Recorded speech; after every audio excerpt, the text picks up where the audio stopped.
Hey everybody, John with HillCo here, and I'm here to show you a little unboxing and assembly video on our Enduro model Extractor. This video will cover both the motorized and hand crank version of this Extractor, and so we'll talk about assembly a little bit, and then we'll talk about how you take it apart for maintenance and cleaning and things like that. So we'll get right into it. So when you get your Extractor from UPS, it should come in your big box, which has the Extractor obviously, and then another second box that has the legs. Because the legs are so tall, it comes in two boxes because, just for shipping efficiency. So I'm going to set the legs aside for now. We'll open the box up here. Since this is one we haven't shipped out yet, I don't have all the packing in it like it will normally come with. But pull out of the box here. And set the box aside. So these Extractors come pretty much fully assembled. All you have to do is bolt the legs on.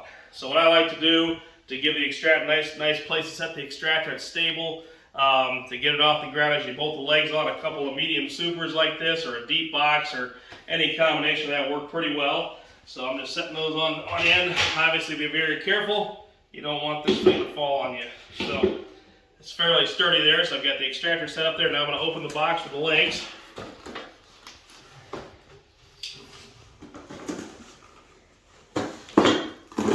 This box should contain 3 legs. That's it. Because the bolts are already on the machine. So, as you can see here on your machine, for all 3 legs, you're going to have a top bolt and a bottom bolt. The legs have holes that correlate with that. I'm going to turn this thing around so the camera can catch it a little better.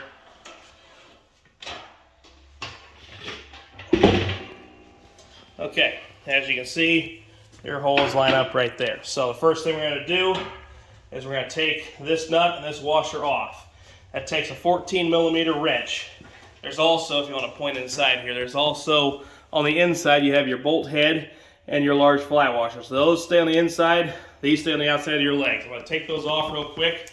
Again, you want to use 2 14mm wrenches or socket or whatever. I'm going to use an impact here, make it quicker. Alright, so as you can see, I'm leaving the bolt. If I can get the crazy thing out of here. Pause that a second. Okay, so I had to pause the video there for a second because my star lock washer got stuck in the socket. But anyway, so I pull off this star washer and this nut off both top and bottom. Be more careful on the bottoms here. Again, you have a bolt underneath this here, just a bolt on the back side, just a bolt head. There's not a washer on the back side of this one, just a bolt. So I'm going to leave those in there, set my hardware on the ground or some other smarter place to put it if you got a tray or something. And then I put my bolt through, and then my lock. Don't be clumsy like me. I'm going to put my star lock back on and my nut back on, just like so. And repeat the same step for the bottom. Again, you're going to need 2 14mm wrenches or a socket or whatever it takes to get these tightened, but both the bolt head and this nut are both 14mm wrench size. Now in this case I'm lazy, so I'm just going to take my impact and zip it on there. And that's all there is to it. Just get them good and snug, and then we'll repeat that step for the other 2 legs and be right back. Okay, we're back here. So we have all 3 legs bolted on, tightened up, and good to go. And that is all you have to do to assemble this Extractor. That took us less than about 3 minutes probably to get them put on. So now I want to show you, the machine is fully greased, fully ready to use.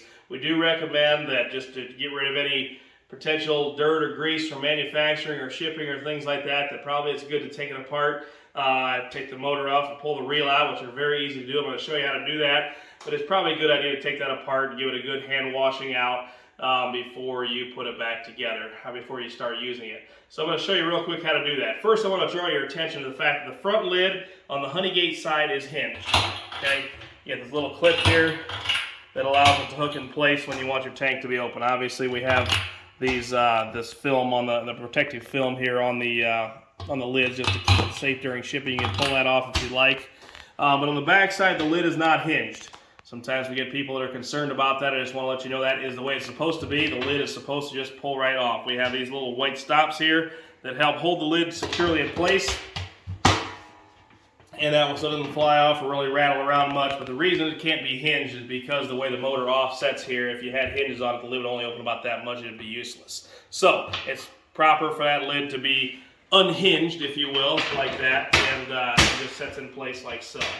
Anyway, all right, so I'm going to pull that lid off and set it aside here, and I'm going to show you how to pull this top bar off to take it apart for cleaning and maintenance. So, first, what you have to do is it's very simple to take this top bar off. You just have a bolt here with a nut and a bolt on the other side of the nut. So I'm going to take that off real quick here, each of those bolts, and show you how that comes off. It's a little tricky to get the screwdriver on that Phillips head there, but it can be done. Set that bolt that nut aside. I'll do the same thing on the other side here. Again, it's also 14 millimeter. Same wrench as here. Install the legs. Alright, and now this is ready to come off. I'm just going to simply lift it off. As you can see, if you want to zoom in there and show how that, I messed it up now here. You can see it just makes a connection right there. There we go. That slot just goes up through the pin just goes up through that slot, and that's how it makes contact. So I'm just going to pull that off right there and set him on the ground. On the side like that is fine. And now, as you can see, we have our reel here. This one has the deep frame, optional deep frame baskets installed. So I'll talk about that real quick if you want to zoom in here. So those baskets set right there down in these holes, top and bottom. If you want to run deep frames, they go in here. If you want to run medium or shallow frames, you pull those out and your frames set in this way. So put that back in now, since that's how we ship these out. And now to pull the basket out, just simply pull straight up and out.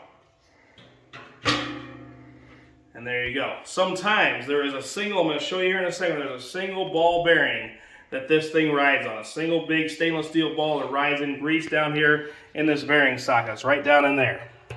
So when you take this thing apart, you have to be very, very careful, because sometimes that ball the grease may hold it and may stick to the bottom of the shaft here.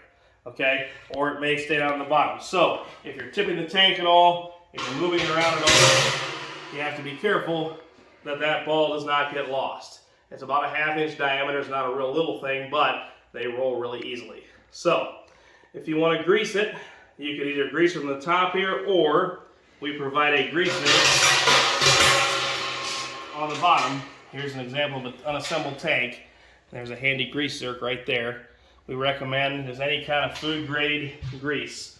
Food grade lithium grease is what we recommend for that bottom bearing. So to reassemble it, I'm just going to take my basket.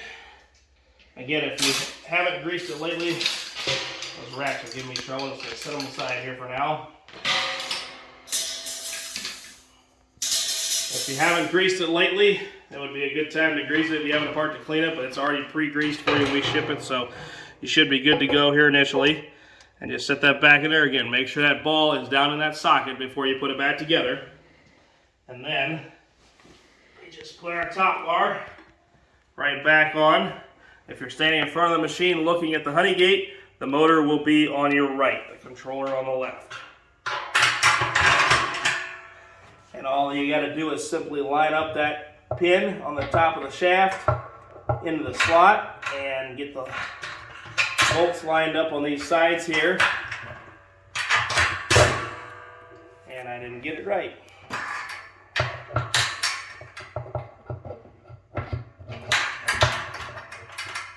A little bit tricky here. The easiest thing to do is probably get the bolts on the sides lined up first. Get one bolt in on one side, and then get this lined up in the center shaft. Just kind of get it wiggled into place, and then get this bolt dropped back in. But a pretty simple process.